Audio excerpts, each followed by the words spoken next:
Welcome to recipes in my way. இன்றைக்கி நம்ம அருமையான சுவையில் எல்லா வகையான சாதத்துக்கும் பொருத்தமாக இறால் மசாலா தான் செய்ய போகிறோம்.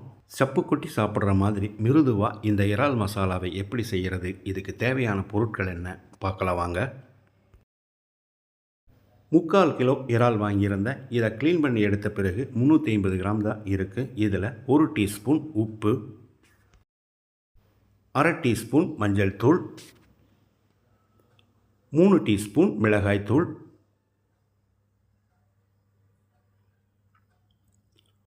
1 டேபிள் ஸ்பூன் எண்ணெய் ஊற்றிக்கலாம், 1 டேபிள் ஸ்பூன் வினிகர். இது இல்லைன்னா எலுமிச்சம்பழம் சாறு கொஞ்சமாக புழிஞ்சிக்கோங்க. இறாலில் மசாலா நல்லா பிடிக்கிற மாதிரி கலந்து விட்டு ஒரு 20 நிமிஷம் மூடி வச்சிடலாம். மிக்ஸி ஜாரில் 2 தக்காளியை நறுக்கி வச்சுருக்கேன், இதை போட்டுக்கலாம். 1 டீஸ்பூன் காஷ்மீரி மிளகாய்த்தூள், 2 டீஸ்பூன் மல்லித்தூள்,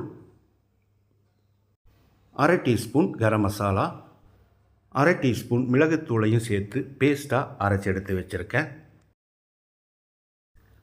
பேனில் ஒரு 3 டேபிள் ஸ்பூன் எண்ணெய் ஊற்றிக்கலாம். எண்ணெய் காஞ்ச பிறகு நம்ம மேரினேட் பண்ணி வச்சுருந்த இறாலை சேர்த்துடலாம்.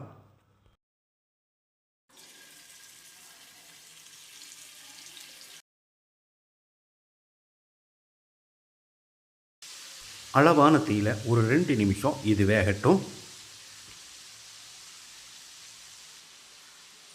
2 நிமிஷம் வெந்துருச்சு. இப்போ இதை திருப்பி போட்டுடலாம்.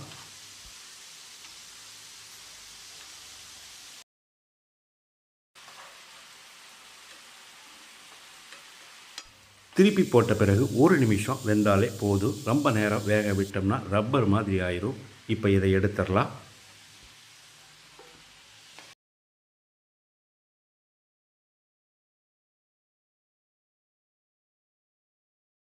அதே பேனில் 1 டேபிள் ஸ்பூன் தேங்காய் எண்ணெய் ஊற்றிக்கலாம். கொஞ்சமாக கருவேப்பிலை, 1 இன்ச் அளவுக்கு இஞ்சியை பொடியாக நறுக்கியிருக்கேன். இதையும் போட்டு ஒரு 10 செகண்ட் இதை பரட்டி விட்டுடலாம். 1 கை அளவுக்கு சின்ன வெங்காயத்தை பொடியாக நறுக்கி வச்சுருக்கேன். இதை போட்டு வதக்கிடலாம்.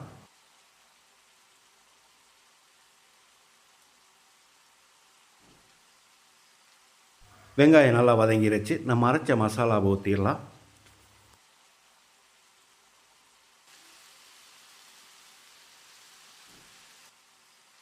மசாலாவை ஊற்றி கலந்து விட்ட பிறகு ஒரு 5 நிமிஷம் கொதிக்கட்டும். கிரேவி நல்லா கொதித்து வந்துருச்சு. இப்போ இதில் ஒரு 1/2 டீஸ்பூன் உப்பு சேர்த்துக்கலாம். 2 பச்சை மிளகாயை பொடியாக நறுக்கி வச்சுருக்கேன். இதை போட்டு ஒரு 10-20 செகண்ட் பரட்டி விட்டுடலாம்.